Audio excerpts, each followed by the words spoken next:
I haven't watched yet. Don't spoil it.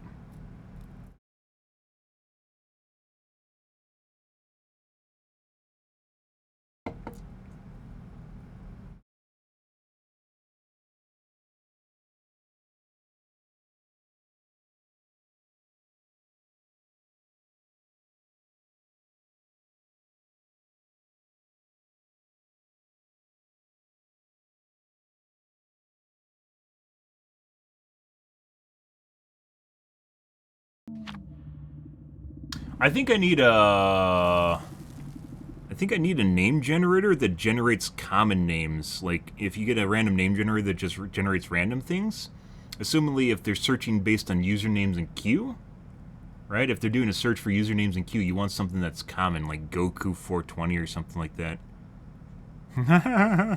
Vash the Stampede. Autohaven. And we had 2 globes in here, which probably means they're not globes because they loaded too fast, so more than likely not consoles. Very fast loads for consoles.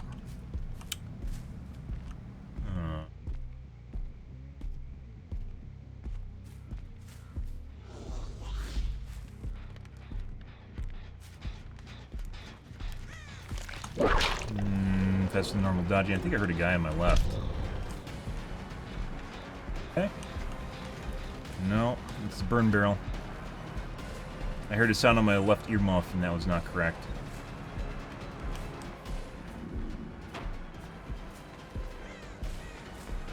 I don't think she actually went back in. She didn't fucking play the shack. Dumb shit. What are you doing? Okay. Blocked by a zombie.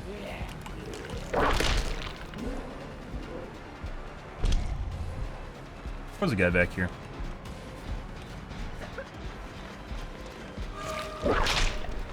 That's the normal dodging again. Hi.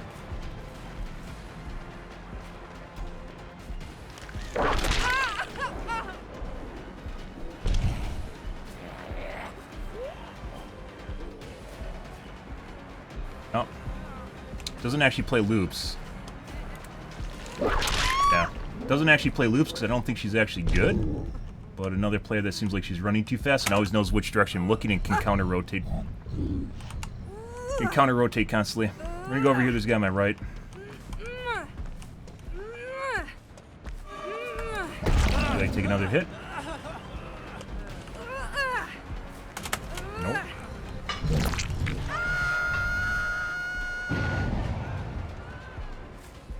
Also fast. Yeah, this guy's cheating.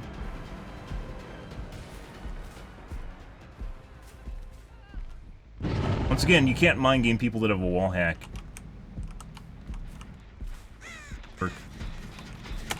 So what they'll do is, if you go for mind game, is they'll just double back on the position, the opposite direction of the mind game.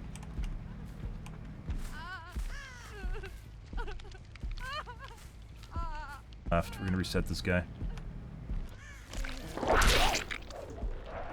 Camping right now? There we go. Okay. Got a guy coming for interception. Yeah.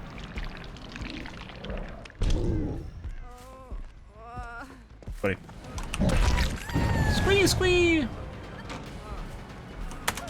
Oh. We might not get this. No, we got it. Let's go over here. Misdirected. Okay, she didn't make it in time.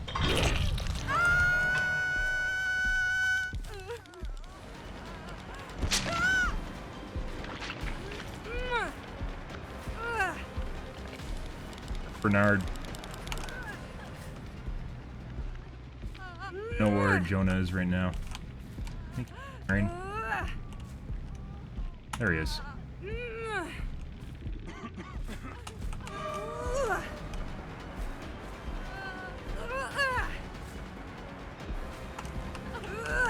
Okay.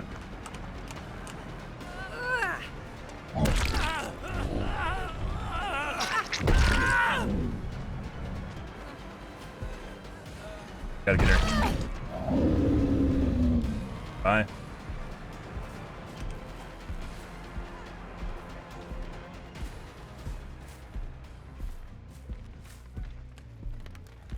Very fast. She seems to be getting more distance on me even when she's behind cover. BQ. Pick up.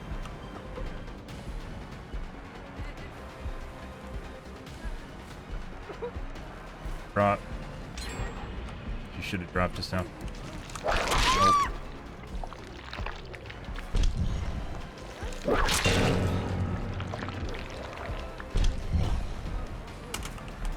Might get hit by the right side, we'll see. Nope.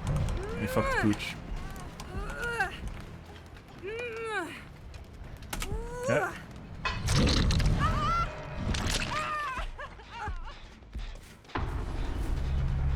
Back here. Yep. Once again, they know your exact position. Either they have extremely verbose voice comms, or they're using wall hacks right now. Am I right?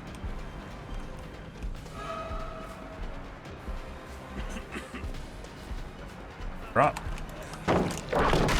That was way too fast on the side. Yeah, he's definitely cheating as well. As I mentioned that earlier, he's using a speed hack. He definitely runs too fast, and he also spins too fast. As you can see right there on the side when he's just spinning in a circle in front of me. Okay. Do we have a proper position here between the two? We might. Guy tapped Jen behind me.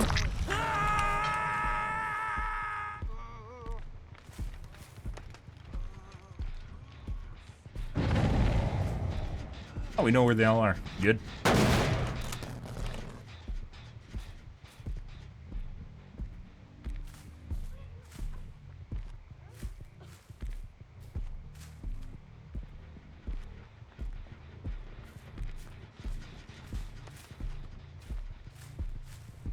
Goes? Hey, buddy.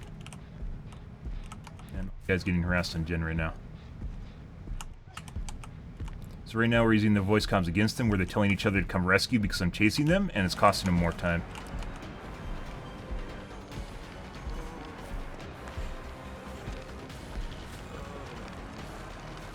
Ah, that was a rejected pull. Okay. Look at that skid. Okay. Thank you. That was an actual dead hard. All the guys right here.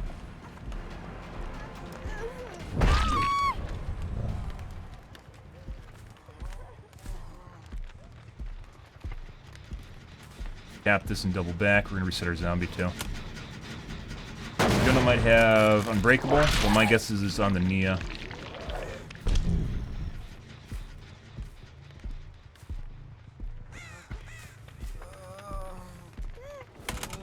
Might have DS2. Kind of doubt it, but might.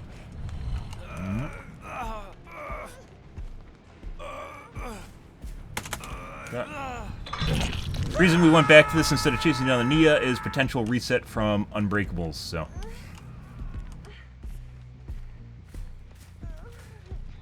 Back on the Gen.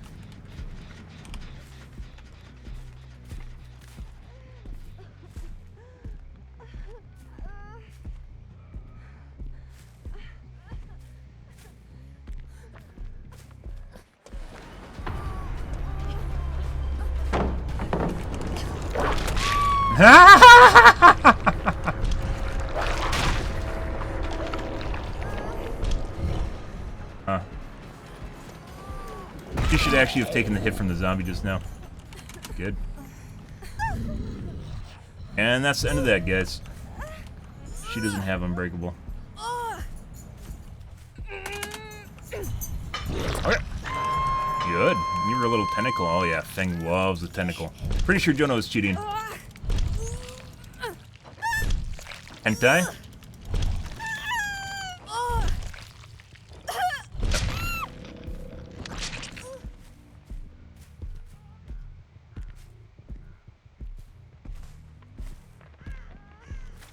She's going to a comp corner right now. We'll see. We'll pick her up and see if there's a hook. If there's no hook, we'll drop her again. Take that, we'll bleed her out. Okay.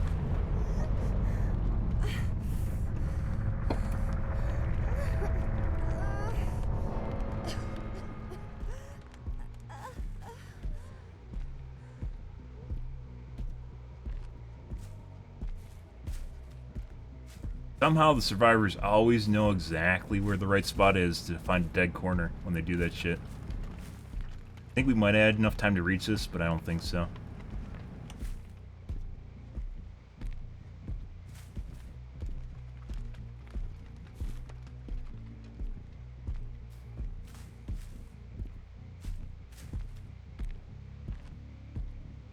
Bernard. Jonah?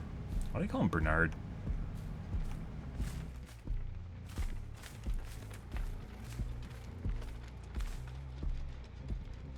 But if they have really good voice comms, it'll be either of the two. Like, it could be really good voice comms, or it could just be cheating. Just simply cheating. Because if you're using a wall hack, you just know where everyone is all the time. But good voice comms are basically equivalent to that. Okay.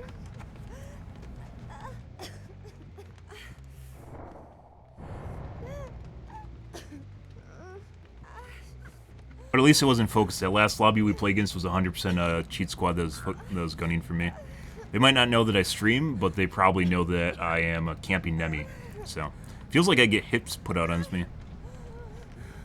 I did some stuff that doesn't make sense. I hate when they do that. When they get outside the characters, it makes you realize when you listen to a lot of stories. It could be either, you know, verbal stories, storytelling engine, verbal stories, reading a book, or watching a TV show, and when they don't actually get inside the character's head, like, it really kind of sets apart actual, like, good writers, right? You start to realize when writers will get inside the character's head and make them do things that they would do because they're this character, right? Not because they're the perfect incantation of the perfect representation of humanity, rather they're this flawed human being, right?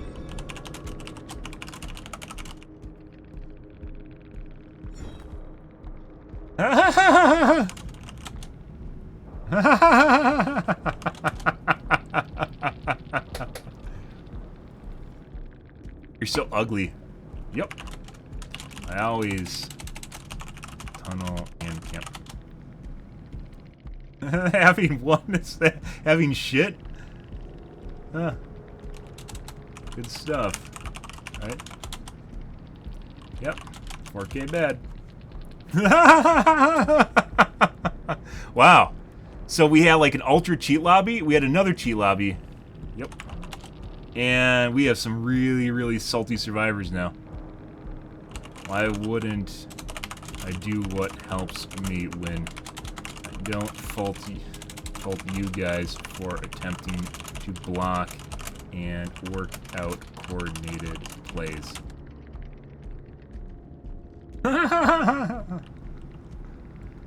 Difference between entitled players and not.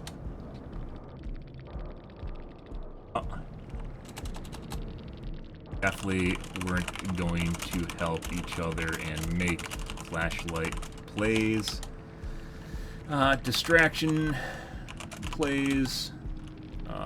Misleading scratch marks.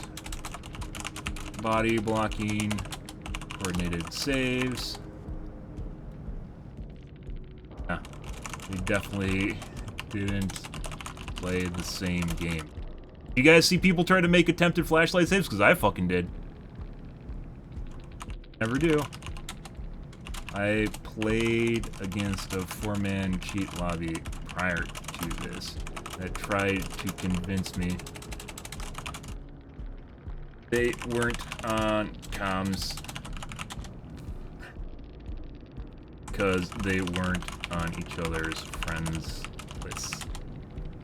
You can add people through the in-game built-in cloud friends.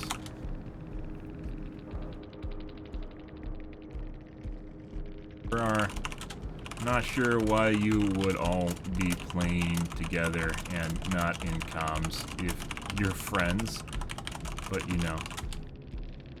There's one guy that's saying they're just chilling and aren't on comms. What? Who the fuck plays with their friends and doesn't like if you play with people, you don't need to be sweaty, but if you play with people, right, you're being social, why wouldn't you ever be in voice comms together? That's fucking weird as shit. Who the fuck plays with their friends and then does not get, like, it's different if it's an MMO, right? Like, everyone's doing their own fucking thing.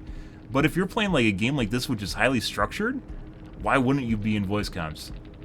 No idea. All right, let's report people before it's before the reset of the lobby. Okay. Yeah.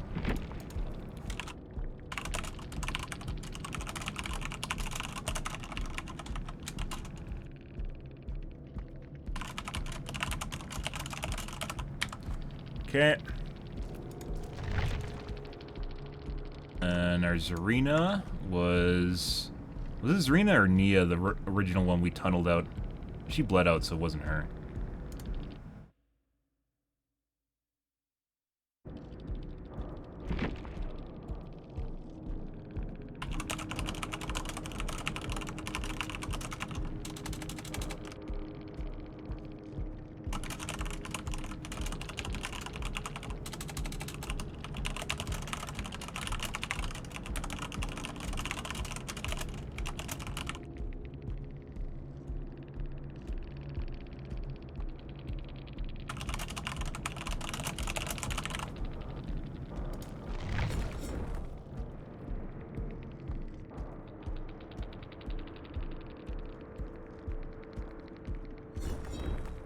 Once again, when people are... So those guys were just running speed hacks from the looks of it. When people run, like, they speed up the gens, it's a completely different game. There's nothing you can do about that shit. Like, the amount of gen speed, for instance, in the Dead Dog game, the amount of gen speed people are getting is completely different compared to the amount of people that are in chase. Because if they're in chase with you, obviously they can't do gens, right? So if they're going for protection hits constantly, or have to heal each other constantly, it means they can't actually go out of their way to...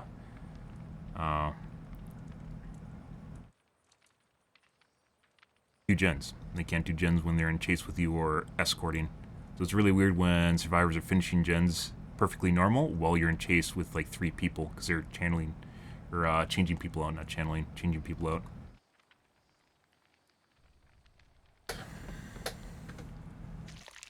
Deadpool? You mean the movie?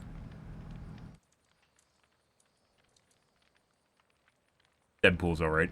From a comedy perspective, but it was mainly just Ryan Reynolds. Like I said, superhero movies have a lot of problems. Characters with flaws. If we want to, I was reading some of the comments, so I don't know that much about Hulk, right? I don't really read comics. I read not read manga, but I keep track of anime for the most part. But I was reading some of the comments on She-Hulk. And my favorite one was when they're having a pissing contest about who had it worse. And whatever her name is, She-Hulk, was saying that because she got she got hit on and was it mansplained to and was it harassed or something like that? It wasn't even harassment.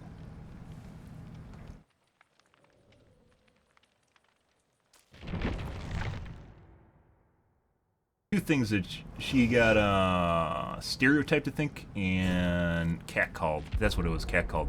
Stereotyped and catcalled because she was a woman. It was the equivalent, like they're having a pissing contest. You know what? Whose life's worse, right? They're having one of those things, but they didn't really represent Hulk at all because that's not the kind of series. Yeah, that's made for the feminine demographic, feminist demographic, not specifically feminine, feminist demographic. But yeah, like they're having this pissing contest and then improperly represent Hulk, and then some of the reviews that I was reading were talking about like the lore, the background behind Hulk, and apparently his dad beat his mom to death. He almost committed suicide, but wasn't allowed to because the Hulk actually, he turned Hulk and spit out the bullet instead of killing himself. He had a drug addiction and crippling depression, while trying to basically fight an internal battle because he's supposed to be smart, but he's not obviously in She-Hulk.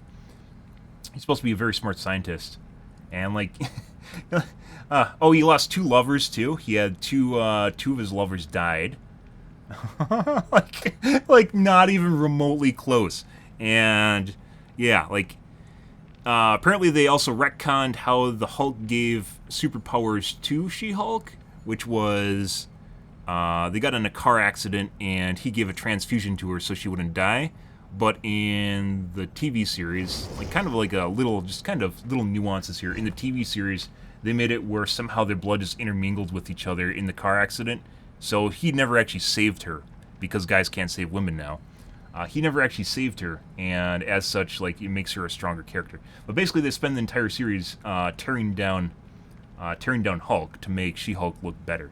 It's pretty unnerving. And like the thing about it is, like, when you talk about people like gaining powers in old comic book series, right? Gaining power in old comic book series or well-written books in general, there's trials and tribulations you have to go through and reiterations. You know, and basically in any anime, right? In any anime, like a shonen, you have cases where characters will almost completely lose their power, and then just all of a sudden, just magically, we'll take this. I'm pretty sure this is a cheat lobby, or this is a pre-made, but we'll take this anyways, just to offset that.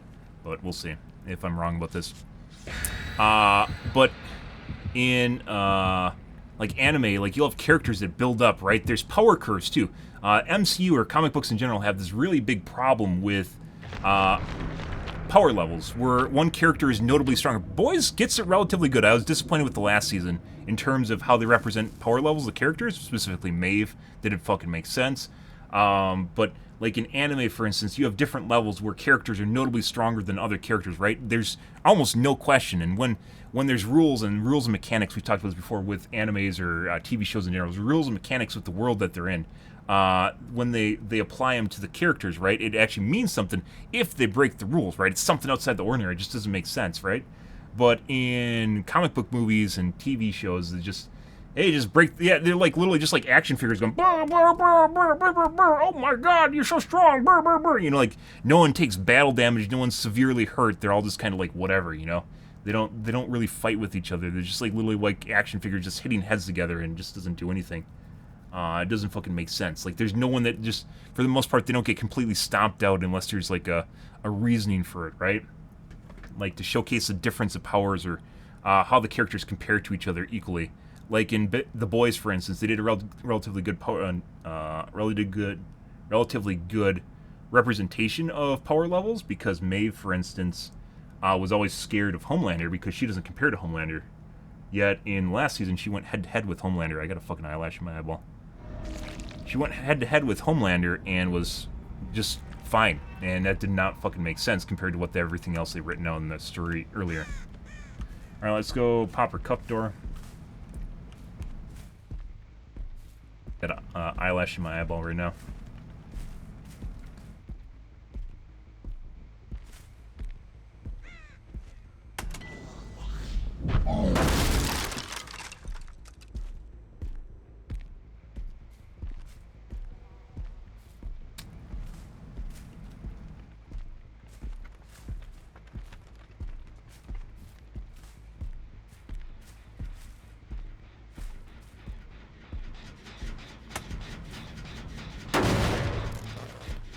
I saw the Kate, and we're gonna try and bait her back. I don't know if it's gonna work.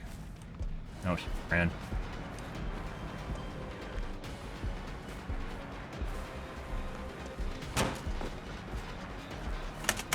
Hey, buddy.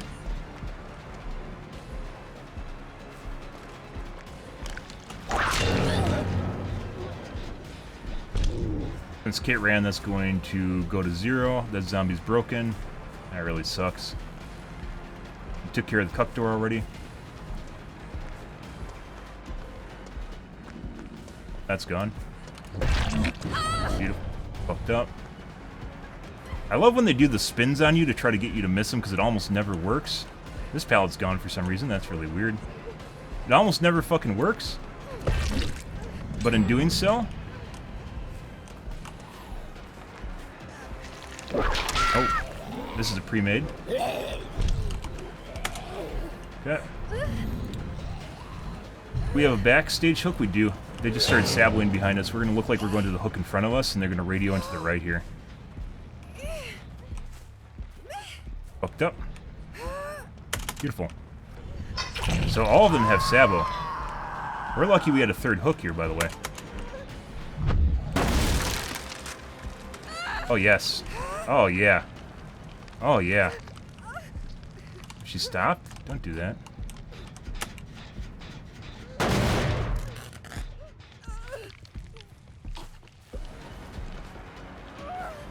You have a friend here on the side. Rescue squad.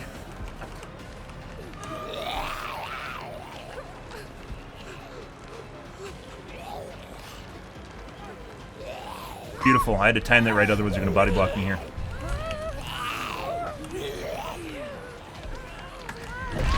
Okay. Huh? Yeah. Still got it. Chase her down.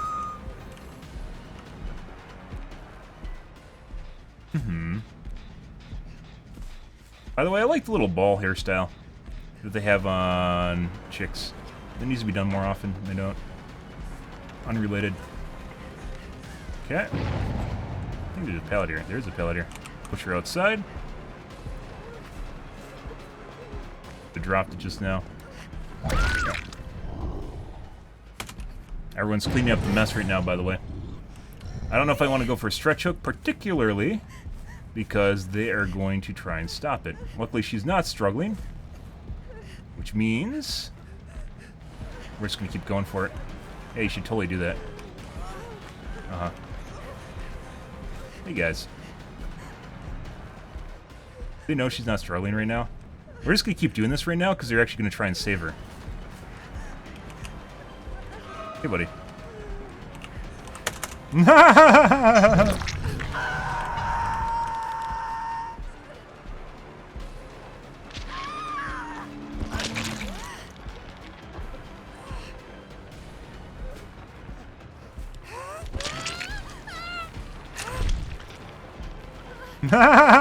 We definitely found a queen, guys. Oh, yes, that is beautiful. Good job. Bye. With the dip. Beautiful. I don't think, oh my gosh, she's sliding. You gotta be fucking kidding me. We might get slapped here. We definitely found a queen just now, by the way. That's beautiful. Oh, she just gave up too.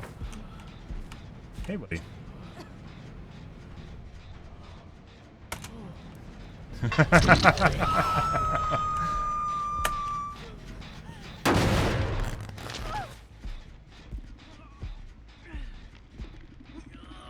Even? They should have been able to slap me there at the pallet if they actually timed things properly. The Claudette giving up, oh, that had to have been a streamer just screaming on voice comms, or VIP, it used to call them queens. Or just someone of particular interest to the group, usually a female, of particular interest to the group that everyone wants to worship and make sure that they survive. Because it is paramount to the fun of the group, whether or not she survives or not. Usually because she's a love interest, or he is a love interest, usually a guy or a chick though.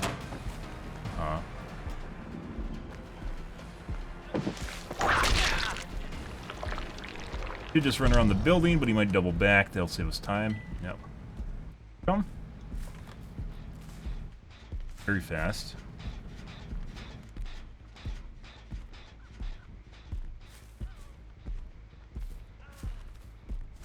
Beard is taking forever to catch up with him. Questionable. He's gonna get zombied. Yeah. Hey, buddy.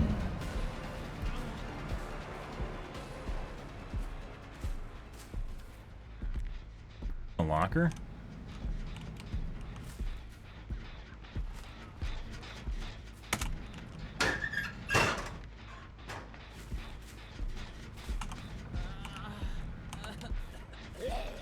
Outside edge. I don't know why scratch marks are so fucking weird.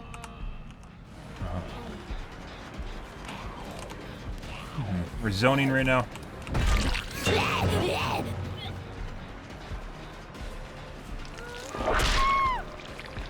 Go, Steven. She might have Unbreakable, though. We don't know. Steven definitely doesn't, otherwise he would have used it. Should have dropped that. Might still have Unbreakable. This is a fast chase. Problem with hooking him now is he can die and she can get hatch.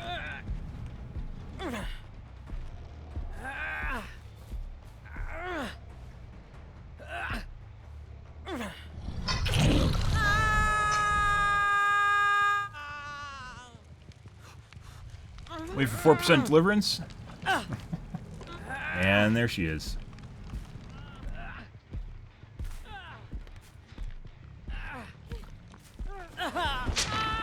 Dropped. Yep. But since it's a pre-made, they actually try to help each other. If that was a solo survivor, he would have waited for that guy to die. Or just ran off.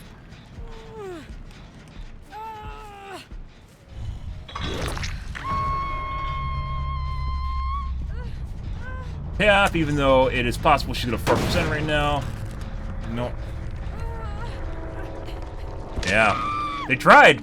By the way, we just, so if you guys missed that, we also misdirected on hooks. Which is, we look at hooks, and then we go a different direction. So we were intentionally looking at hooks like we're going to go over there, because the cloud on my shoulder was calling out the direction we're going, and then they try to preemptively sabo the hooks that we're going for. Which is why I went to the side. I wanted to go to that back left hook, but I was looking at the front right hook. And it caused the Young Jin to go and sabo that hook.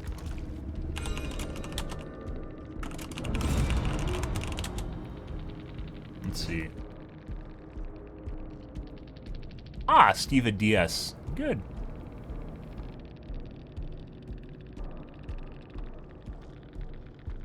Jane has exponential and for the people. Never saw that used. Here's a sabo. We definitely saw 2 people saboing, so they must have found a air box.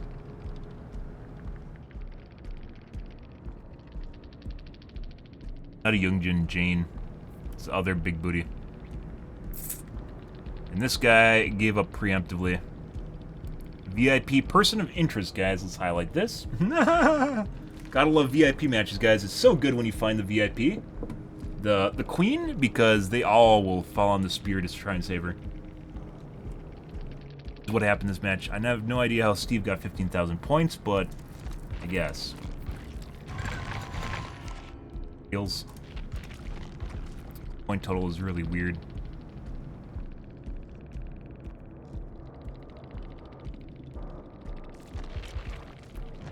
Alright guys, I'm going to take a piss real quick here. I will BRB in 1 moment. 1 second.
Okay. Chair's still breathing? Yeah. Buying a new chair has been put on hold, mainly because I spent a lot of money on chairs that I just didn't end up using at all.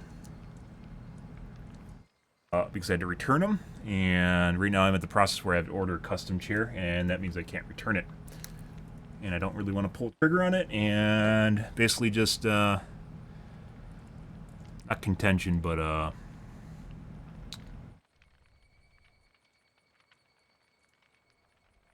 making anxiety or something. I don't know. It's just like something on the back burner right now.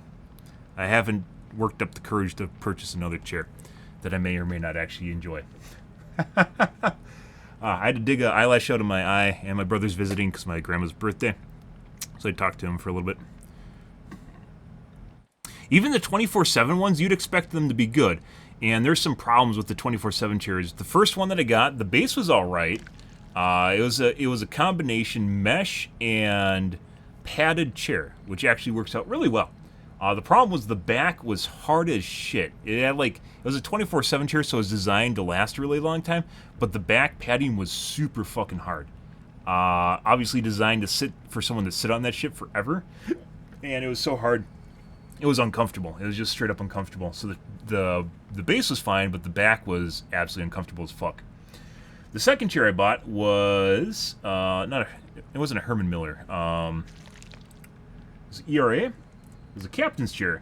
And the thing about it was all right, comfort-wise, but the thing about it was the seat was, and the seat was also pretty nice. It has a car suspension seat, so it's kind of like a bed spring. It was actually really nice. The problem with it was the seat was angled like this, so your legs would be sitting on an incline, which is bad for blood flow. Like, I literally could feel blood clots forming in my legs. It was pretty horrible. And that went back too. And all very expensive chairs, by the way. The first one was seating posture or something. What was it? Concept seating, the 3150 HR. Yeah, and they both, you shouldn't have, if you buy a $1,500 chair, it should be the most spectacular thing you've ever purchased. If you're sitting on it and thinking about, wow, this is kind of alright and I can tolerate this, you shouldn't keep that chair, because you're just literally going to buy something that, because it would last 10 years, 20 years. There's no way that those chairs wouldn't last. They're very well made. It's just they're functionally flawed. And if I sat on that thing for 10 years, realizing just how horrible it was all the while I was doing it, it just made me regret it, so I had to send them back, even though there's a pretty hefty restocking fee on them. It's just the way that it works. And gaming chairs are they're a fad. They aren't even good, so.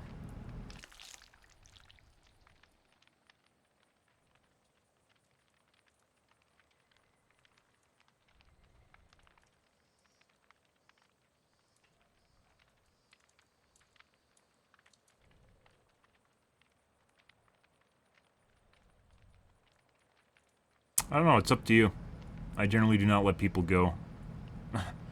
Earlier today, obviously, that was in the cheat lobby, I tried my best at stopping that, and they immediately just popped my NOAD totem.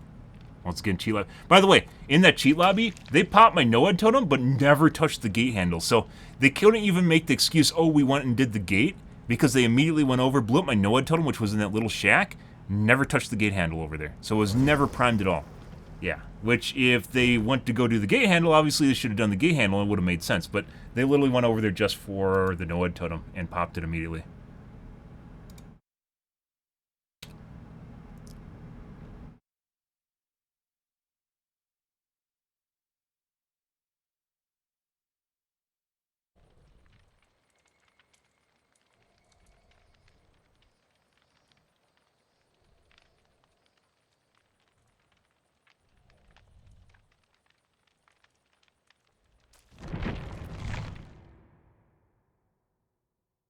No, I haven't bought I don't want to buy a Herman Miller Aran, even though they're very well regarded. And my friend had one, and I sat in one, and they were relatively good because they don't have a high back. I like leaning back in my chair like this. Majority of the time, when I'm not on stream, I literally have a laptop on my lap and my feet up on an ottoman, which helps with blood flow. But I spend majority of my time leaning back like this, which is basically like a recliner. And if they don't recline well, obviously this is a high back. If they don't recline well, they aren't comfortable for me. Like, the Herman Miller would have to have a high headrest, which they do make attachments for it, but it's not quite the same. And the back sill doesn't come up far enough. But I don't know. I don't know, KSA. If you had a choice, usually if you have a choice, it means you can kill both of them.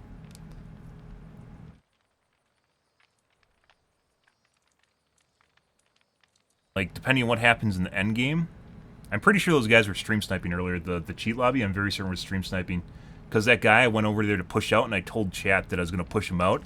And then he immediately left the handle and started running back in instead of finishing the handle and leaving. Very certain that's a stream snipe cheat lobby.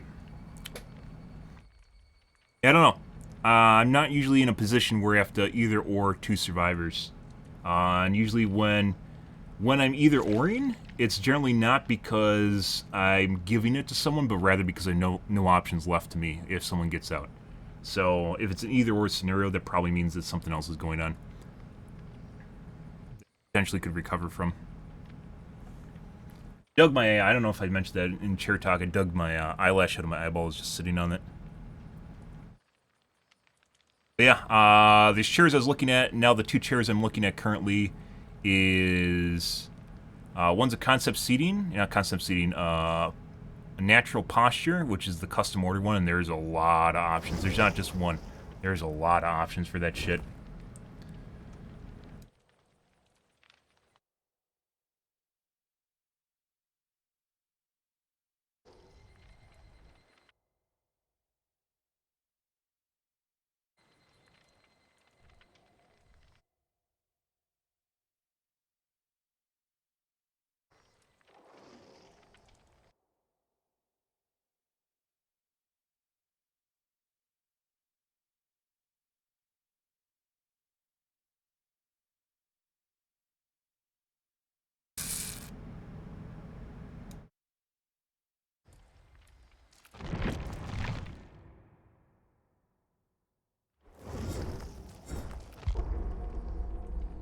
Yeah. There aren't real... I can't be on leaderboards because they don't, I change my name constantly. It's also good because that means we won't get focused because of my name. Which happens anyways even when I change my name all the time, so... Yeah. The only way that you know what I'm doing is because you watch my Twitch stream.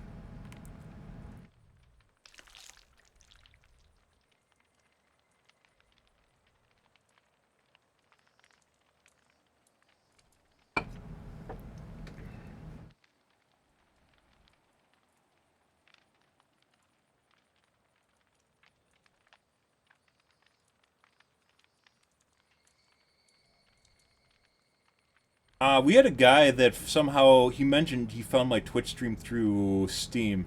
That was a while ago. Normally they don't do that. But we had a guy in chat that said that he found me through game, but there's no way to find me in game because my name constantly changes. All my information in my profile constantly changes. And it's private, so... Yeah. Reminds me there's some sus shit going on. Person has to have been watching my stream prior, or they're cheating somehow and getting a hold of my prior information. Like, you can't normally see my Steam ID, for instance, in game, but apparently they can.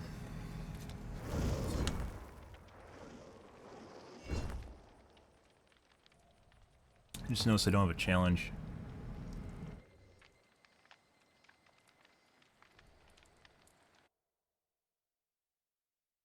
Yep, I do that.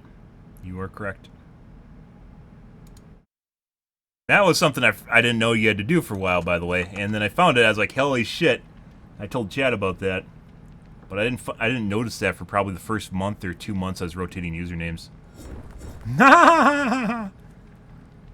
It's a couple times, but yeah, there was one guy, and there's one guy that said he was Ooze. There's another guy in chat that was saying he was Ooze.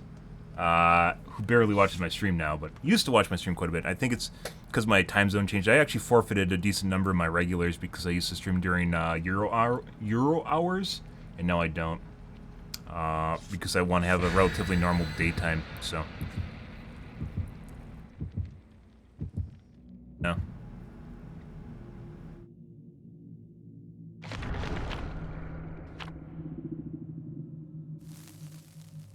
Just a hook spread.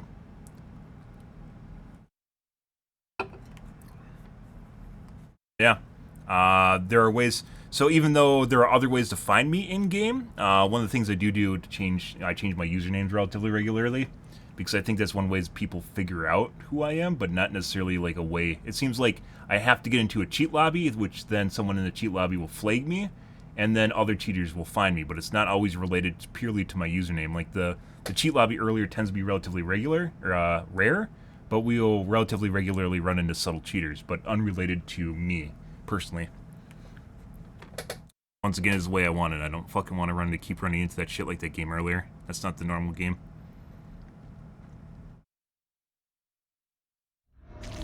Midwich! Okay. Alrighty, guys. For some reason, my eyeball's still bugging me, but hopefully that calms down. The popper cuck doors. Midwich has some pretty big cucks. This is one here. We're going to do the rotations and push them off gens. We're going to do cuck doors. And the left, we're going to veer.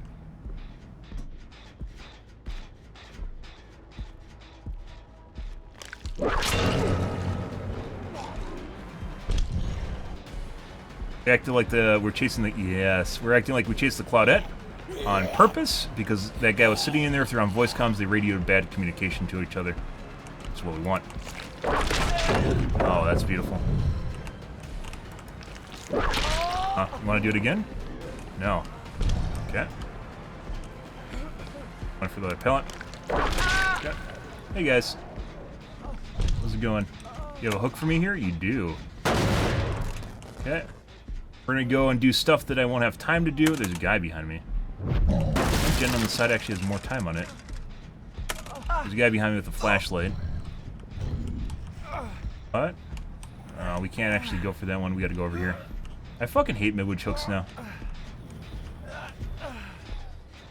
I think she's in the locker area. She is.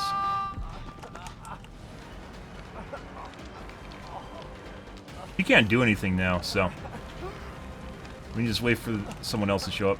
You're gonna get yourself stuck if she's not careful too. Hey, buddy.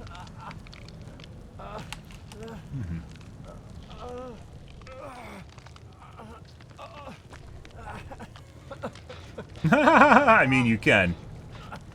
So we have two people in stasis right now, meaning they can't do anything while this guy's working a gen in front of me just to be annoying.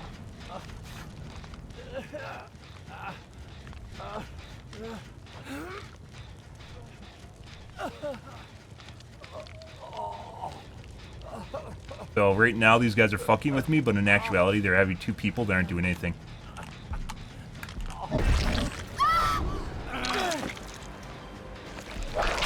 Phase two? Bye.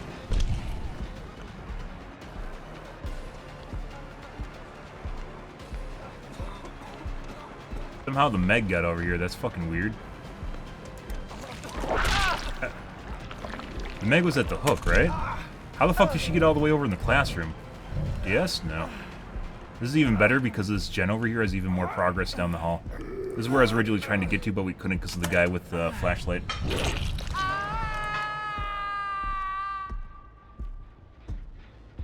For tap. And back.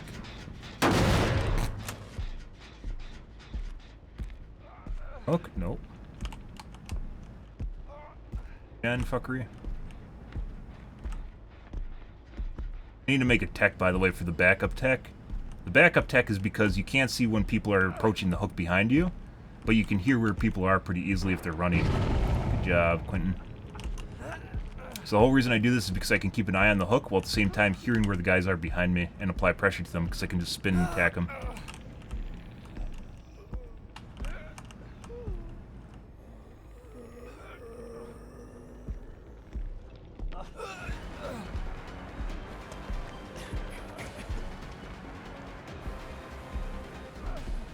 Looks like we found ourselves a normal lobby, guys. That's pretty fantastic.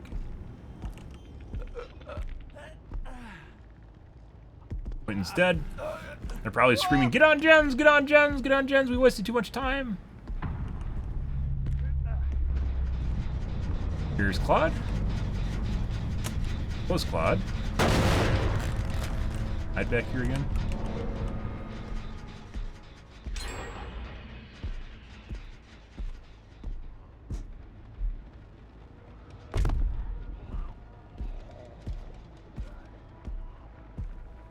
Guy in there has a pretty big head start on me.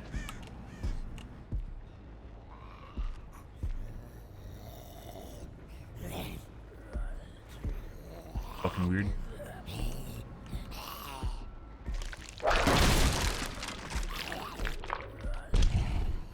How? Somehow just aggroed to a guy and then completely missed. He had to have been in that room, by the way.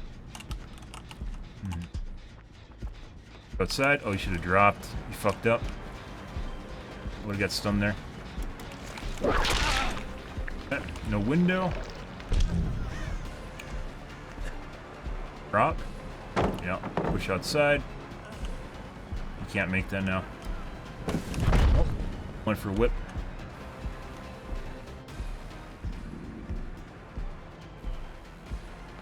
Trying to 99 sprinters.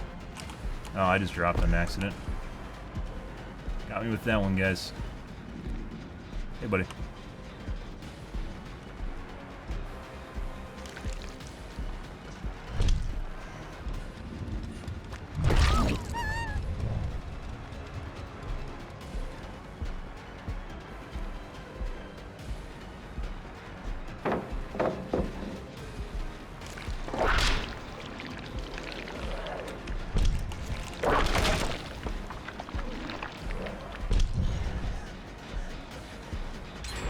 Down.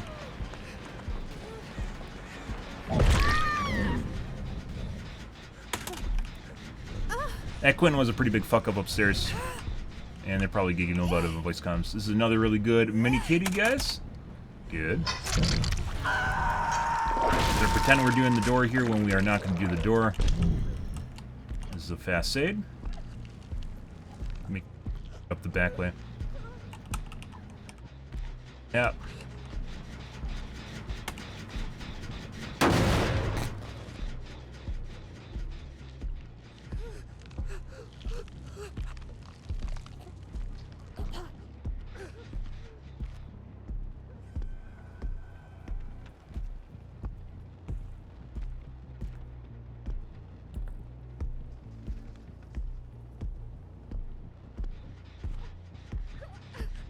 Pretty sure she should have radioed by now.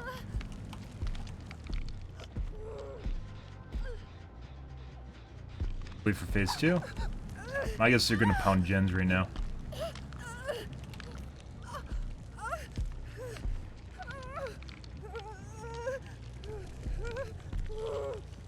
Probably on that one or that one. On the 2. I'm guessing upstairs on the right side.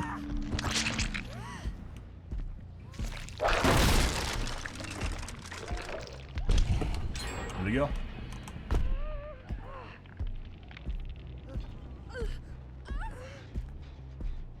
Heard what I did and immediately radioed it.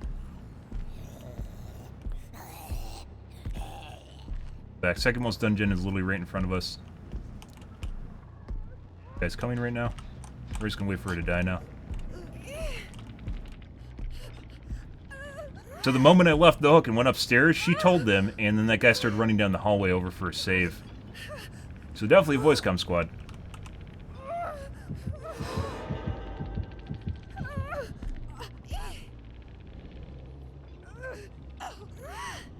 Drop.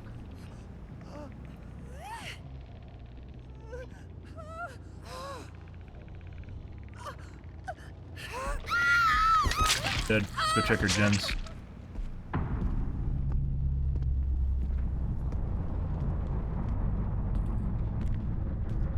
Oh.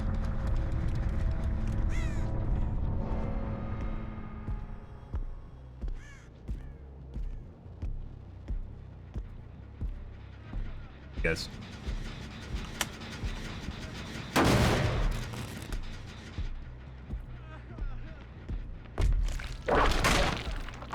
Below me or above me? Yeah. Head whip drag. Tried. It's too sharp of an angle. Yeah. Let's check Jen to see if she double back and tapped it. Will I went and chase with him? No.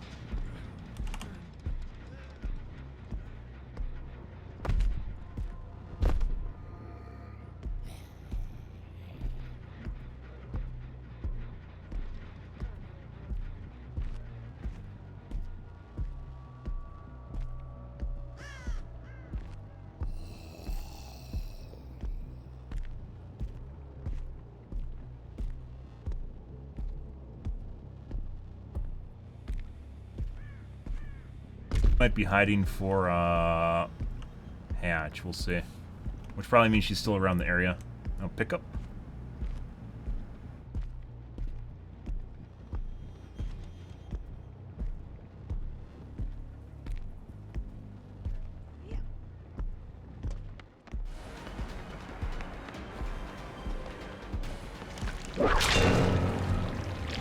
Pretty sure the guy's here.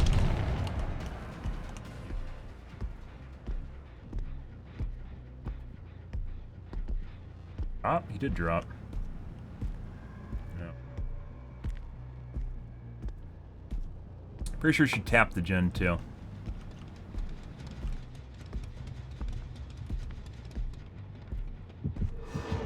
Walking around.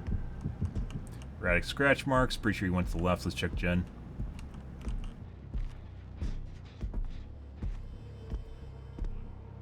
What would you do that? Good. By the way, it doesn't matter. What matters right now is controlling gens. It doesn't matter where the survivors are, where they go, and it just takes more time.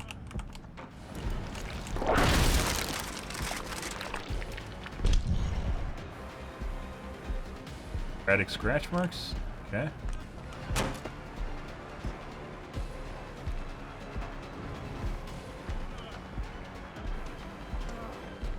And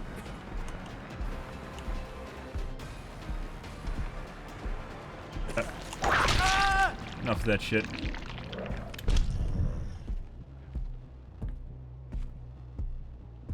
Back on the gen across the way is my guess. And she's gonna rotate.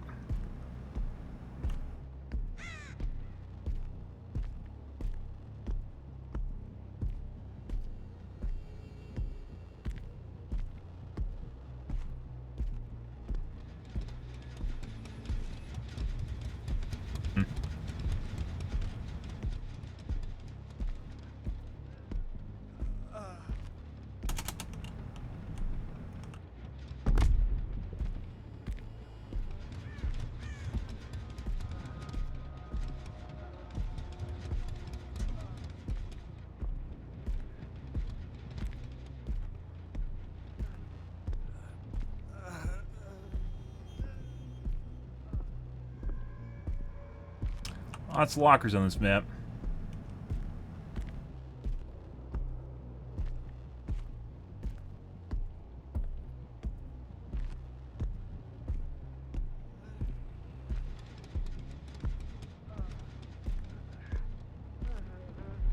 Playing locker play again?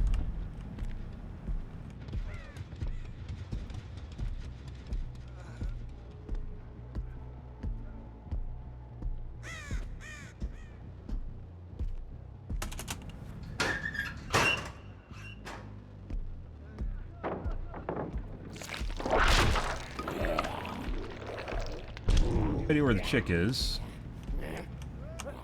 Okay.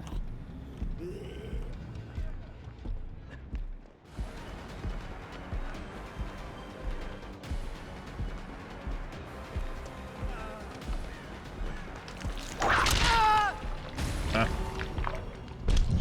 think she just hides every time that she goes for pickup, so maybe she just got back in a locker after she picked him up.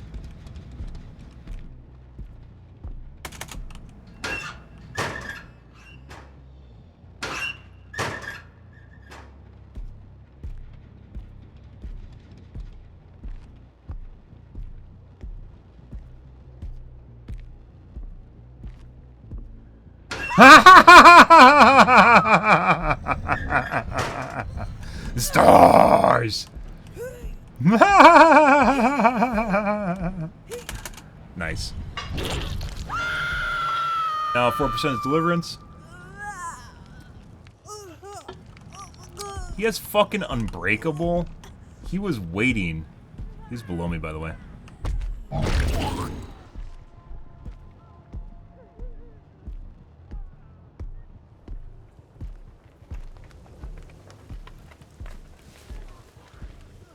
Walker.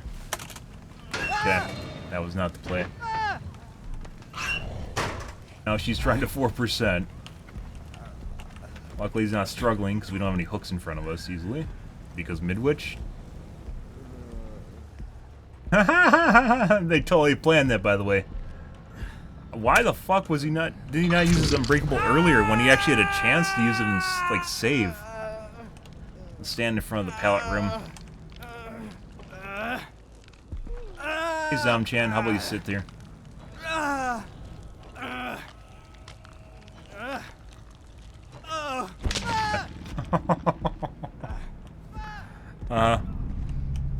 I knew she kept hiding in lockers, but I didn't have time to check them. You have to kind of suss out what kind of playstyle the last person has for saves. She disappeared too frequently for it to just be, catch. For it to be random.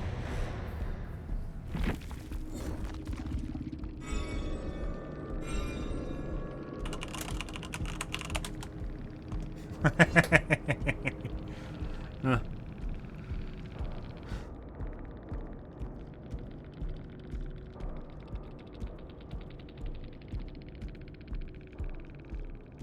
Probably gonna say camping and tunneling.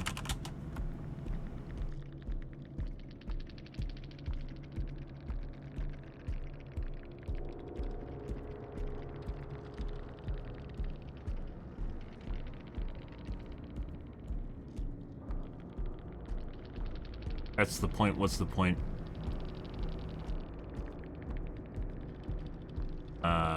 Okay. I'm pretty sure he's referring to tunneling and camping, but we're not gonna, we're gonna bait him into talking about it instead. As it turns out, tunneling and camping is a good strat. It's pretty amazing. Killers have been too stupid to do it up till now.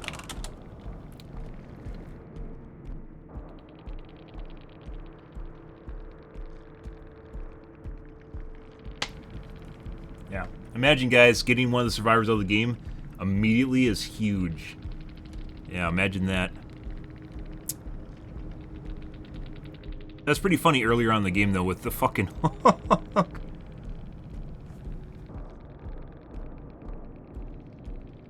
Yes. When DBD wants it to happen, it's gonna happen. What the fuck does that mean? Good Swifts do relatively well against TNC. Winning is fun. You get heavily penalized if you ADD around the map, just hitting random people. Survivors. Good survivors, try and save. If all you do is face camp, won't work out.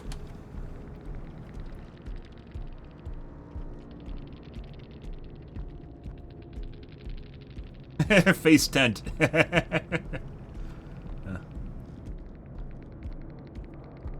Locked. You put a tent out when you go.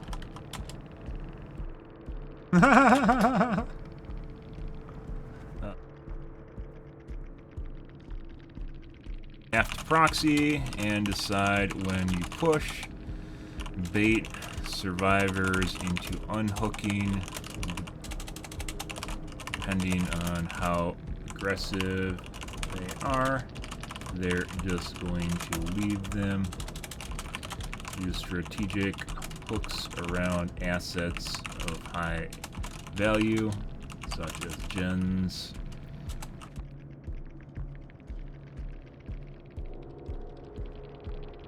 That's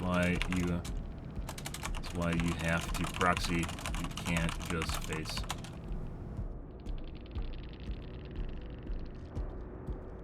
Deadlock helps. Proxy with overcharge on strategic hook gen is very important. Normally rank 1 at the end of the season. Matter. I'm definitely at top MMR based on the number of I get.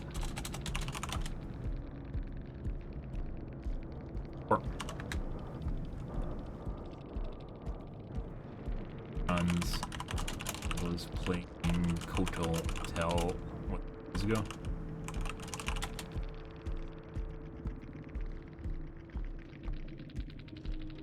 Probably gotta sum this up. Basically, it comes down to playtime. Your rank is basically directly related to your playtime.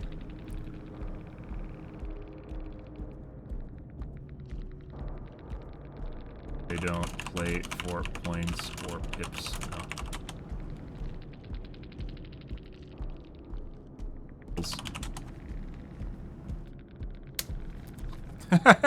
He's amazing. That sounds super sarcastic, but whatever. He actually seemed legitimately interested in, I don't know why he didn't just ask me my hours I played in the game. He seemed legitimately interested in how to camp and do it well, because it didn't work for him. You can't just face camp. There's no way you can face camp in this game against remotely legitimate teams and do well. And the best form of face camping, by the way, is getting them into the dungeon. Get them into the basement. That is the best, most defendable position that can work out the best for you if all your intention is to get 1 to 2k in the match. And it doesn't even work anymore. With reassurance, they can hit you through the floor, apparently. They can stand above the dungeon and hit the person through the floor, so they don't even need to come down the stairs. Like reassurance just completely ruins any sort of hook play. So, we're probably just going to play Myers and one-shot people with Tombstone. And that's going to get nerfed, and then we'll probably play some sort of camping killer, where we can camp slugs.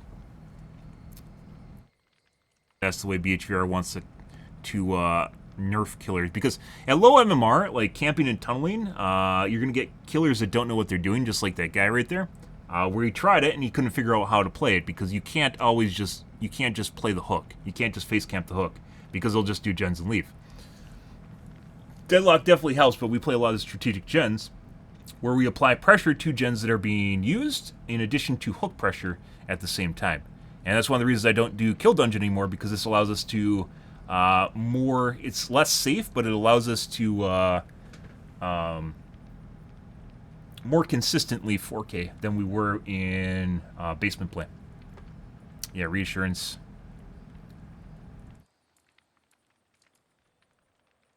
Not happening 7 years later. Yeah, reassurance is, it's not just going to hurt tunnelers and campers, by the way. It's going to hurt everyone. People do not realize how long people are on the hooks for, or how detrimental it is.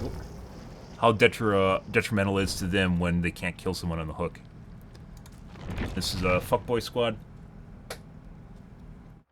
Streamer fuckboy squad. Next game. Guy I know consistently plays in Swifts and is sus as fuck, so we're going to immediately leave that game.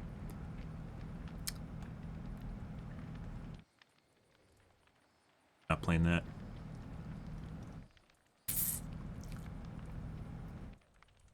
Yeah, so I'm not against not being able to give them a total number. Like I think it was Tofu talked about giving the team the total number of hooks, and after which point they start dying, right?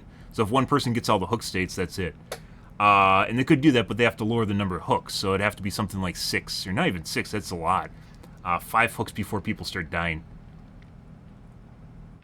Going to kill campling but not tunneling. Well, if you lose your tunnel because you're not around the hook, and they aren't going to unhook if you're near the hook, so it definitely affects tunneling.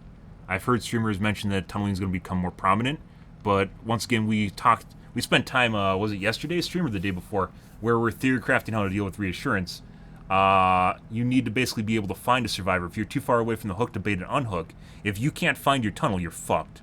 So probably going to end up running something like, depending on how common it is, once again, it depends on how often we see it. I'm going to probably end up running something like Darkness Revealed, which is the locker open perk and you can see auras. Because what's going to happen is we're going to get people that will unhook in a safe position and will not be able to confirm line of sight, and then they'll be able to hide on me. And if a tunnel hides on you, that's really detrimental. because you spend a lot of time trying to secure hook states on a tunnel, and if they fuck you that way, then you're pretty fucked. So yeah, it adversely affects tunneling too, and you need to have a way of finding your tunnels, which we talked a bit about killers that could actively see where people are on the map, Doctor being one of them, for instance, so you could gather information on a survivor that leaves a hook. Using, not pain resonance, gift of pain. It's the hook one where you unhook someone and then you can see their position for 7 seconds. Might also be useful.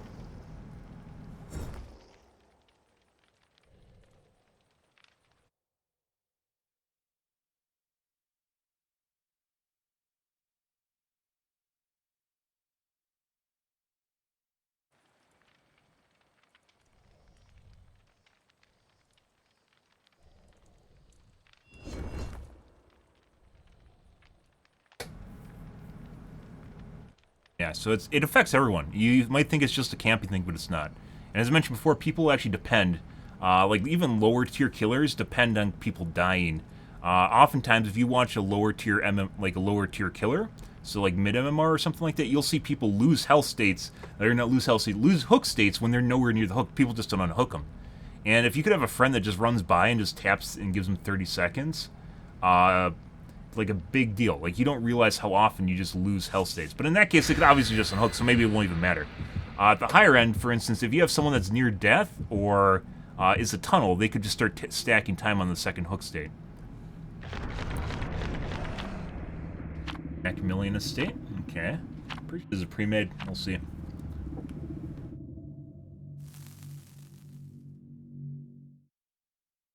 Well, Nurse doesn't actually Nurse doesn't go around the map that fast. She sprints around the map, but she doesn't actually move across the map all that fast. If you just try to travel across the map purely, compared to Blight, she doesn't actually move that fast. She just moves between two close locations very fast. And once again, good killers or good survivors will hide their tunnel if they know someone's being tunneled. Like I said, multi-tunnel is going to become bigger, but it's still going to have issues with finding a tunnel once you leave them. You're going to have to depend on multi-tunnels, and they're not reliable, which is why I don't generally do them.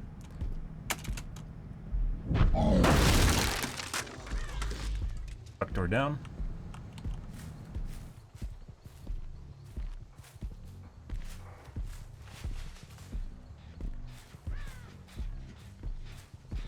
Am I right just now?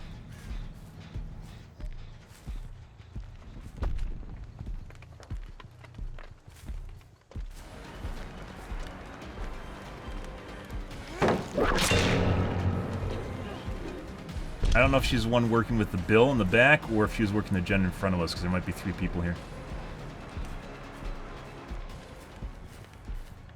Erratic scratch marks. Hey, buddy.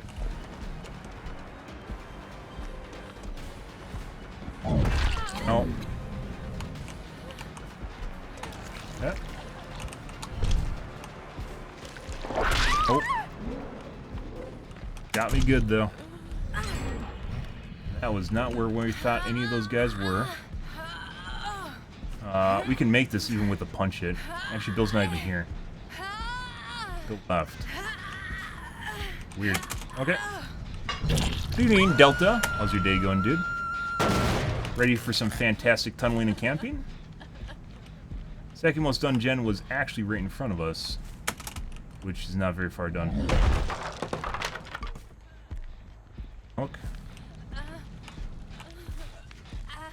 Go and hide behind the rocks.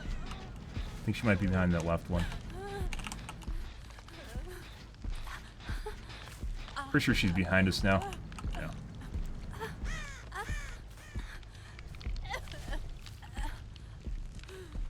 She's behind that one right there.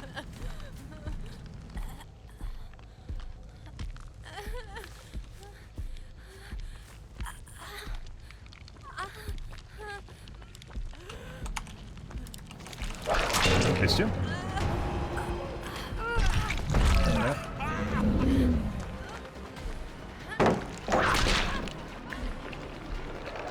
But she did that.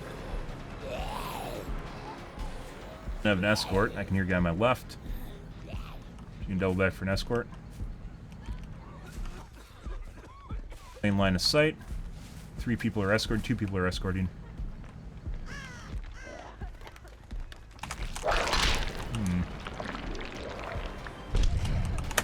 Hey, buddy. A sound.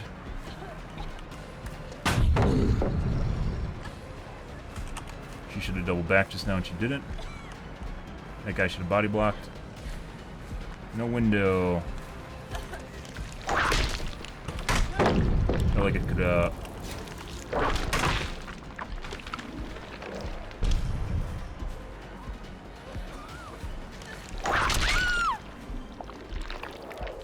Okay. He's not in position. He can't flashlight. Right. Okay.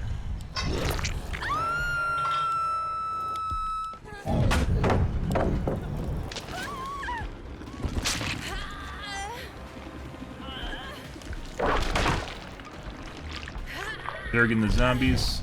Michaela's over there on the side, or not the Michaela, the Zarina. Just double back.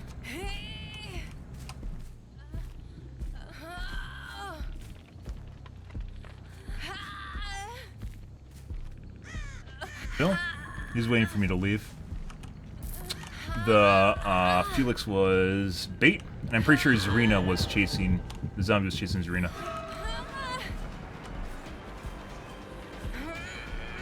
Oh, and there's Felix.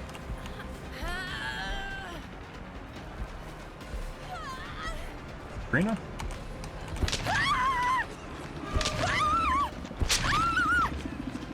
That was a pull, no pull.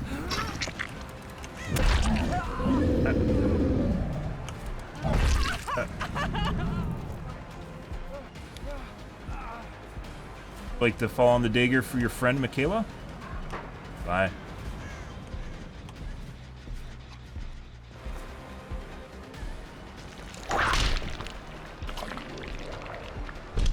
Hey, buddy. No, she thought I was gonna stay. Pickup is done.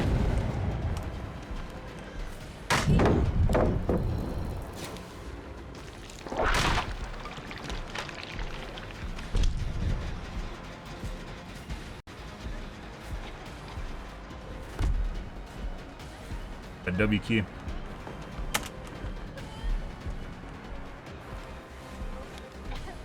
Okay.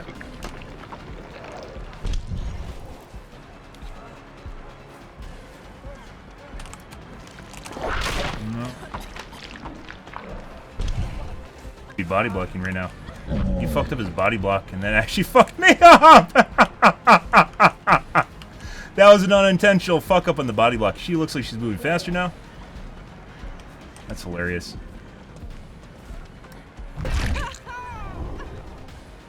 Bye. He like fucked up his body block, which caused me to fuck up. I could actually got past him.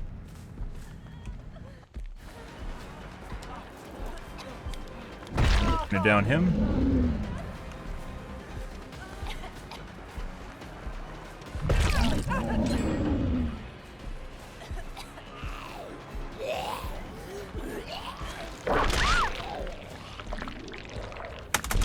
I don't think they're in position. Bill's on my right.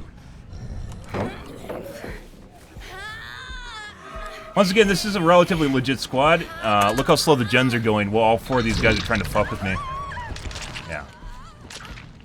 The downside of doing what they're doing right now is the fact that the gens have no progress on them because they're basically all fucking around with me. Hey, buddy.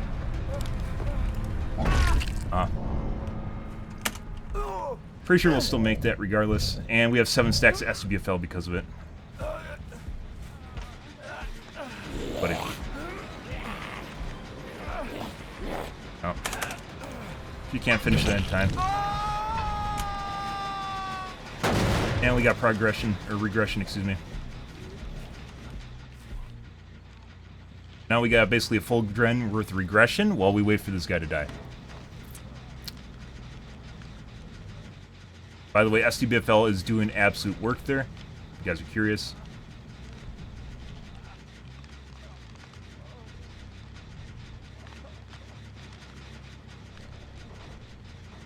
We did miss a couple shots on her. And the fucking Felix.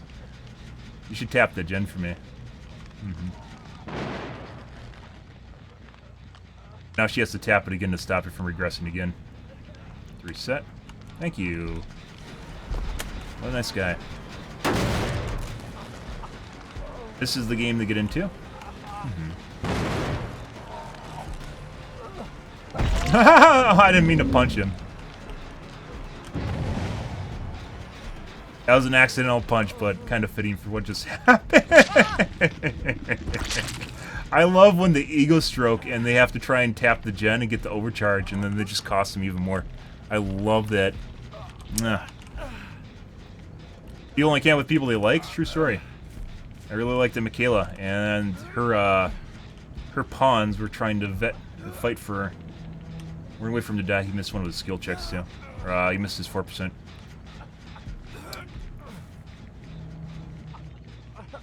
Finish gens right now. Right? I think she's actually above me on the hill. Bill?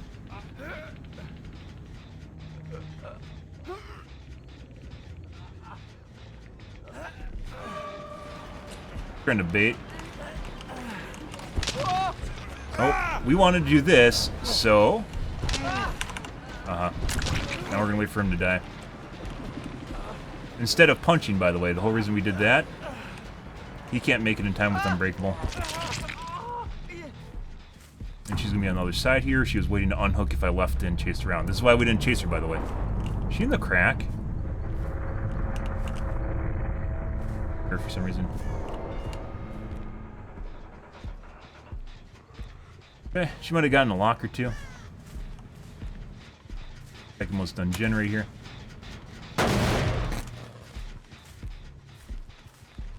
Building.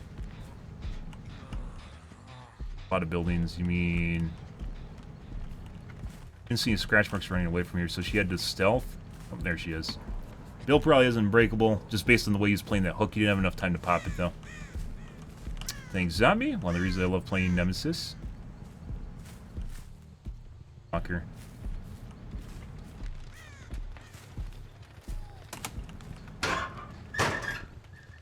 Zombie just get random fucking aggro. What?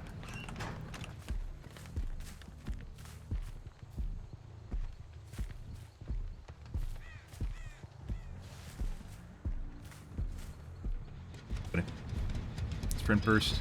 No sprint burst. Karina tell you that? That's my secret. Or Michaela tell you that? The secret sauce was literally to, was literally just to pre-drop pallets in my face. A lot of misreads on Michaela. Oh, she gonna get zombied? Yes, please.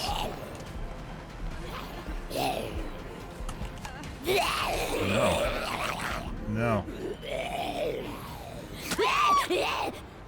Good zombie.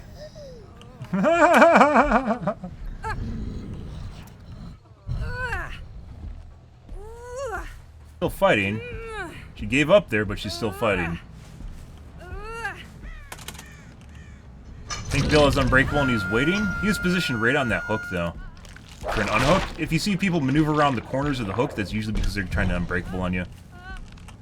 Now wait for 4%.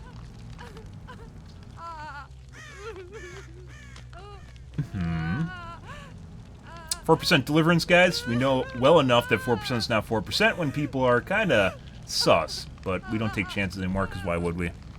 You don't need to take a chance.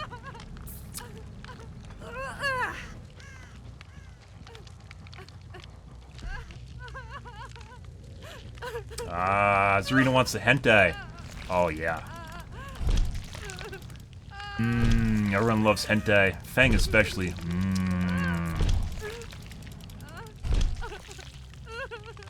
This looks completely different on her screen, unfortunately. She can't see the tankle, it just pops out of your hand.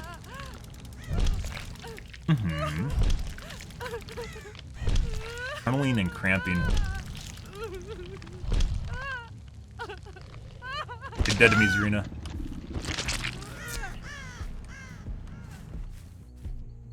Probably a deliverance is my guess.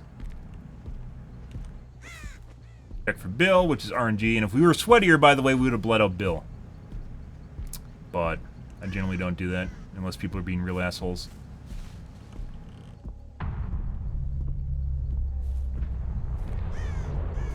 RNG for hatch, guys.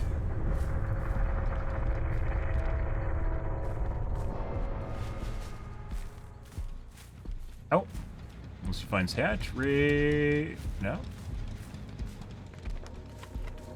Bye, Bill. Bye, Bill. By the way, if you don't know where the slug is, don't close the hatch, otherwise you risk adrenaline play.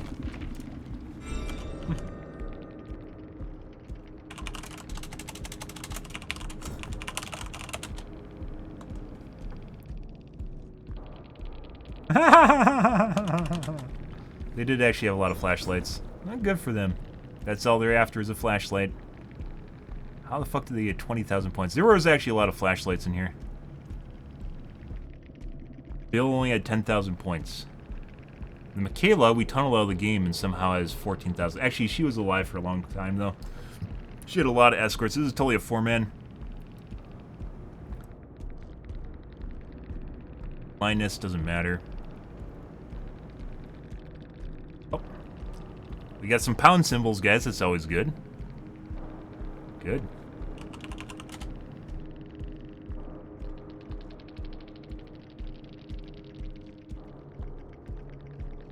Definitely a pre-made, though. Hey, deliverance on our bill, but no unbreakable.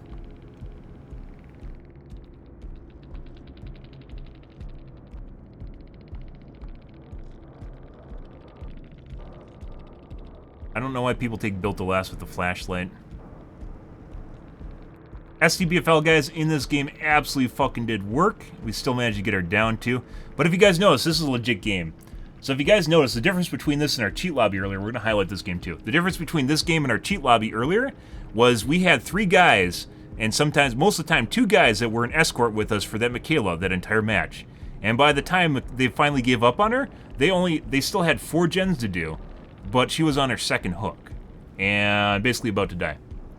So, them being an escort with you, once again, if they're an escort with you, that generally means they can't do gens, and that means gen progress is going to be incredibly slow, which is good. So when they spend the entire match trying to escort someone, that usually works out in your favor too.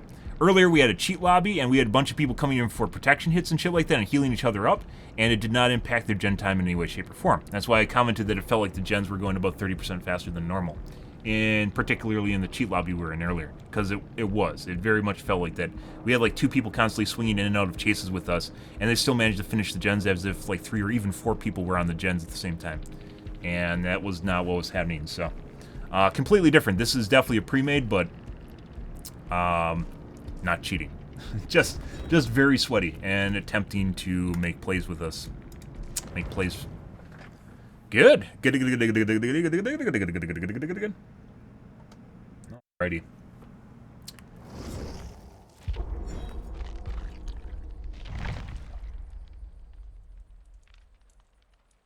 Good, dude. Yeah, STBFL, by the way, guys, if you missed that, definitely did work. And we ended up with 7 stacks at the end there when Michaela finally died. I do feel like I should have maybe the Nemesis perk, which would make it so when someone pallet slaps me, they turn into their obsession. And that would guarantee that if we go against an Ultra Swift, that would guarantee that... actually, I think it includes flashlight blinds, so that probably wouldn't work. But it would mean that the person that we're in chase with or doesn't want me to hit them would also be the obsession, which would save STBFL stacks. It really does feel like Killer needs like 5 or 6 perks it doesn't have. Drivers get a lot of perks that just kind of do a lot of things, and Killer gets very particular niche. Or even like different perk tiers, not like color for rarity, but rather in terms of usefulness, right? So you have a secondary tier of perks in which you can have like 3 of that aren't as good as your primary tier perks, but are still really nice to have, or just nice to have other perks, right? You can separate them out into different strengths of perks, like a major perk and like a minor perk or something if you want to go that route. A lot of ways they could do that, as is the case with video game development in general. Lots of options.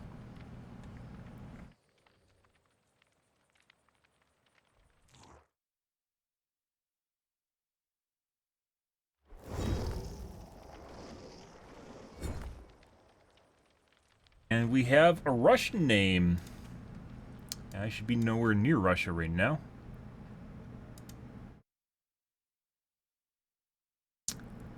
see.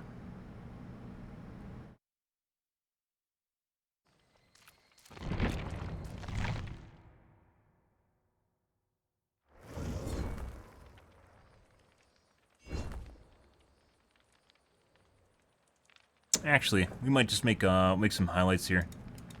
Looking at the time right now. Which is going to take us a bit. I think we have 3 highlights tonight. We had 3 highlights last night, too. I think tonight's are relatively good, too. Let's see. All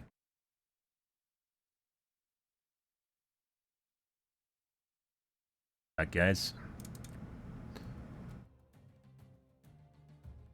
Apparently I did not select the current game for highlight. Better. No, we shouldn't have done that one. Oh, this is the one where the team raged about us playing the hook really well. Oh, you guys can't see it. This is what happens when I go against normal survivor. Yeah. Guy. Banned words that don't.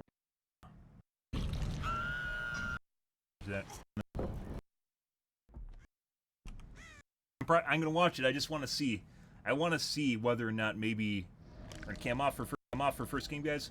Whether or not the critics were off, or not the critics, the audience were off, or the critics are wrong. But there's a lot of really positive reviews about She-Hulk. We're gonna do real fast. I have no intention of following here. We're probably not going to see anyone. The idea here is we need to give them more time to start a gen, so I get a location data.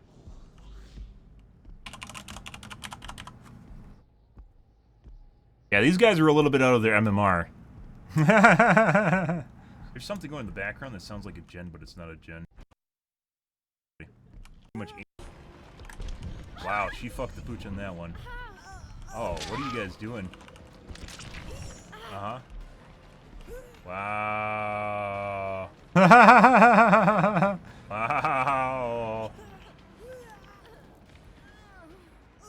Mm-hmm. Oh.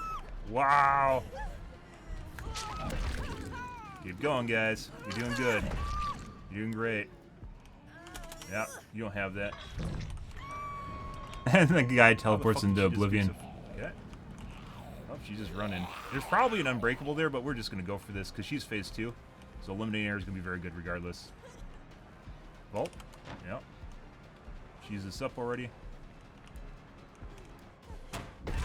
Oh, buddy. No. And then they got a deliverance too. They had to get a deliverance. No. I don't know. And then we got our super swift cheat lobby literally right after this. You know, survivors.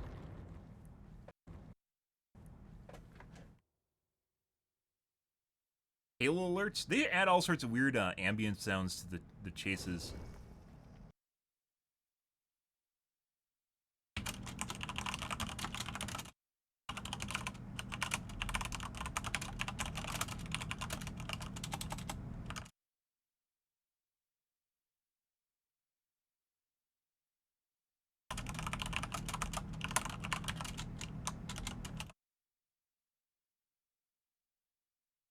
"4K bad," as the kids say.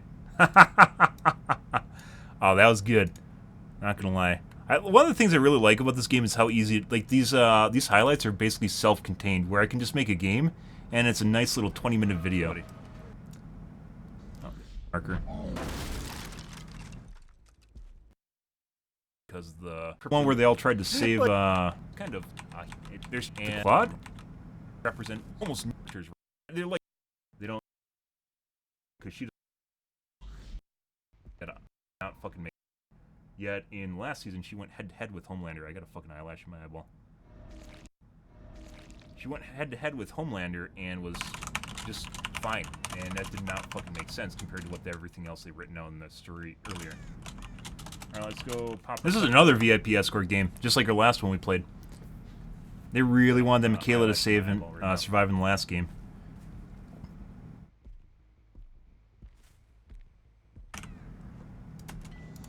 One with the Claudette, I believe.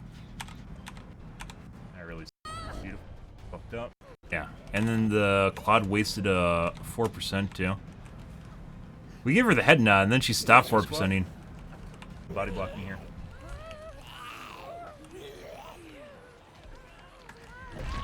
Okay. Huh? Yeah. Still got it. Chase her down. Needs to be done. Stretch hook for it. We're just gonna keep doing this. Ah, the clicks. Clickety clicks, guys. Gotta love the clickety clicks. It means they aren't doing gens.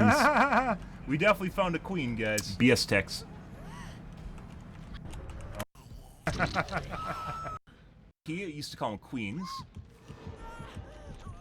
Or just someone of particular interest to the group, usually a female, of particular interest to the group that everyone wants to worship and make sure that they survive. Because it is paramount to the fun of the group, whether or not she survives or not.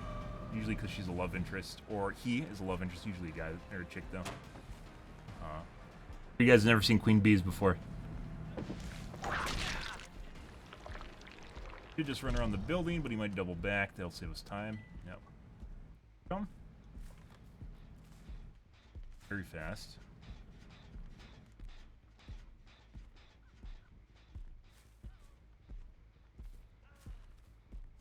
Beard is taking. And then we go back left on the spear. Alright, guys. I'm gonna take a piss really weird.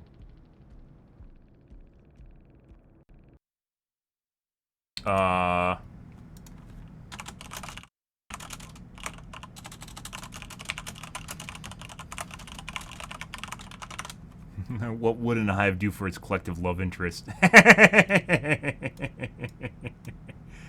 Oh, yeah.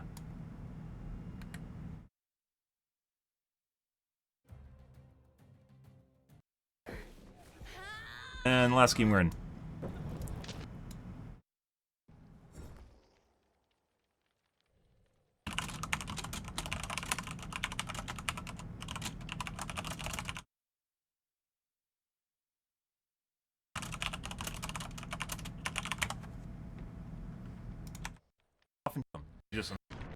Just try to killers or across the map purely. Compared to Blight, she doesn't actually move that fast. She just moves between two close locations very fast. And once again, good killers or good survivors will hide their tunnel if they know someone's being tunneled.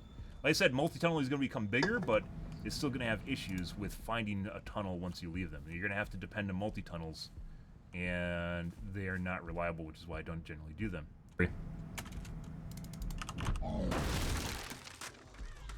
Wow, this guy makes really good advice. This is amazing. Why haven't I seen a streamer like this before, guys? I don't understand. He says all the stuff that other streamers don't want to say, because for some strange reason, they want survivors to sub to them, and they know they won't get survivors to sub to them if they say stuff that actually helps out killers. Oh.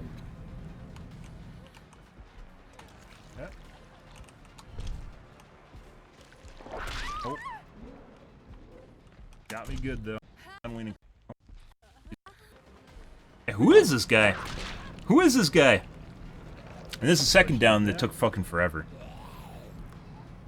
Who is this guy? Why haven't I heard about him on Twitch before? What? He's been streaming for over a decade? No way! How does he have so few viewers? I don't know. I don't know, guys. 3 people are escorting. Wow. 3 people are escorting. That's amazing.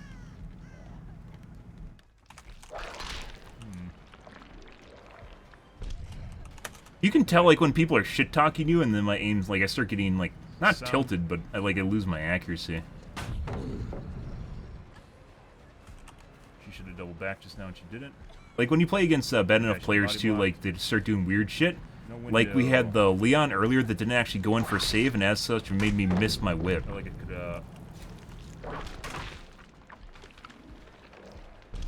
could, Leon? Like, didn't intentionally body block, like he couldn't get in front of me, and it fucked up my hit on him because he was supposed to run in front of me and he didn't. Right. Okay.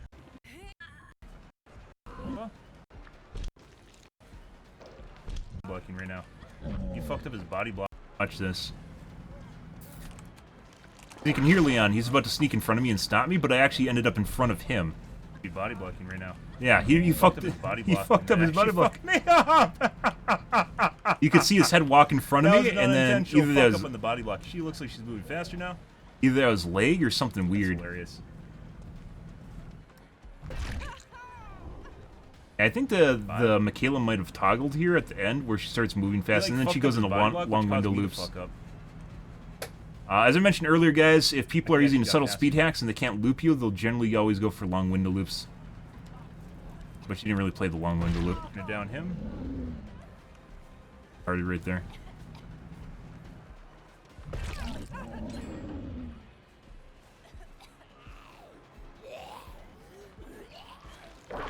And they realized how much time they wasted on this stupid shit, and they started doing gens. Position. Bill's on my right.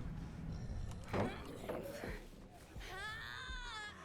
Once again, this is a relatively legit squad. Look how slow the gens are going. Well, all 4 of these guys are trying to fuck with me. Yeah.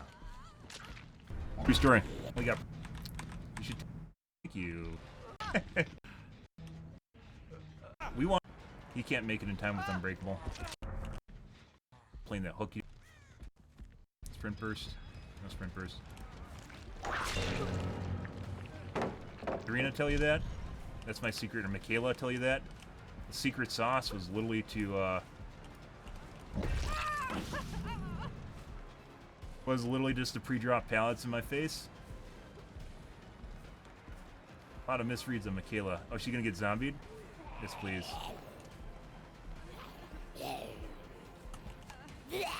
No. No. Good zombie.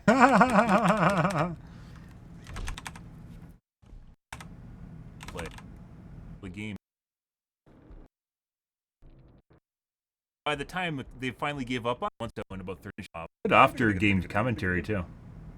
Great after game commentary, guys. Absolutely fantastic.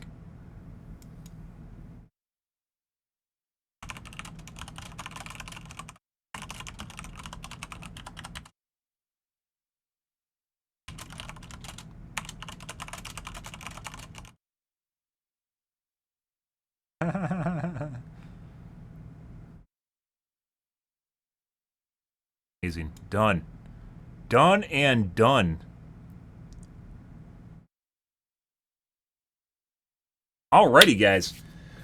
We're going to end things here tonight, guys. As I mentioned, shorter stream than normal. I'm going to try and keep up with the 3 a.m. end time, and even 3 a.m.'s over the 2 a.m. end time that I'm supposed to have because I need to start earlier in the evening, but I had stuff going on. I had family commitments earlier tonight where my grandma had a birthday party. She's 95. Congrats, Chima. Started later than normal. Tomorrow, guys, will be more Dead by Daylight. We eluded the cheat squads, so I guess that's good. We definitely still ran into one, unfortunately. It always seems like we run into the same ones on the same server. Like when I'm doing like my little magic in the background, it seems like when I go to the same location, I always get fucking cheat squads when I go there. So I'm not exactly sure what that means, considering usually sweatier players play on a different region that I'm used to. We keep running into the cheat squads on a specific region, so not exactly sure what that means. Don't know. But yeah. Continue with the finagling. We had some cheat squads earlier tonight, and we had some cheaters, but mainly a cheat squad, and that was definitely focused. It felt like I was getting stream sniped there, so not exactly sure what that was outside of cheaters, but we escaped it, and we got some good games tonight, guys. If you're new to the stream, you enjoy the bullshit, you enjoyed the fun, you enjoyed the Survivors, BM, and Delusion, make sure to follow button in the top right-hand corner. You stream every day from evening to late night, GMT-6, so 8 to 9 p.m. Central Standard Time to 1 to 2 a.m., give or take, depends what's going on in my life, what's happening, etc., etc. Yeah. Stuff coming up, guys. As I mentioned, World of Warcraft, that's like 3 months out from now, so not really anything to worry about.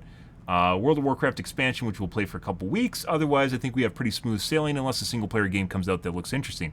But more than likely, we're going to have more DBD games, and obviously we're going to be playing more killers, hopefully. Tonight I planned on playing more killers, but then we immediately got the cheat squad after our first like normal game, which was one of the highlights. We got a cheat squad, and I thought we were going to keep running into them, and then we didn't, and I like playing Nemesis, so that's the way that it goes, guys. But yeah, Nemesis is a lot of fun. A lot of fun, guys. Gotta love the zombies. Anyways, guys, I'm out here for this evening, guys. Thanks for watching my streaming as always, and I hope you have a fantastically wonderful Sunday night and Monday morning. Have a good day, guys.